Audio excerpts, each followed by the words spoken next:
Good morning. मी स्वप्नाली. गावाकडून कणसं घेऊन आलती, तेच काल सकाळी शिजवून खाल्ले.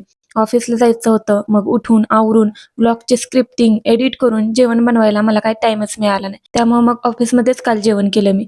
सगळं आवरून स्टॉपवर आले. पीएमटी मिळाली की 10-15 मिनिटमध्ये मी ऑफिसला पोहोचले. त्यात कॅम्पसमध्ये एवढं चालावं लागतं की ते वेगळंच दुःख. आणि माझी एक रूममेट आधीपासूनच इन्फोसिसमध्ये आहे. मग काल दोघी पण सोबतच ओपन ओडिसीमध्ये बसलो होतो. थोडा वेळ लॉग इन केलं, एक मीटिंग अटेंड केली आणि त्यानंतर दोघी पण कॅन्टीनला जेवायला गेलो. जेवण केलं आणि नंतर तिचा कॉल होता, त्यामुळे ती रूमवर गेली आणि मी रिटर्न ओडिसीमध्ये आली. आल्यावर थोडंसं बसले आणि निघणारच तेवढ्यात अचानक एक कॉल शेड्यूल झाला.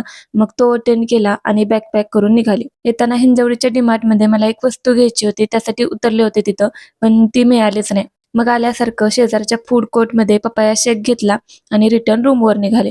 इव्हिनिंगच्या टाईमवर ट्रॅफिक जरा जास्त होतं.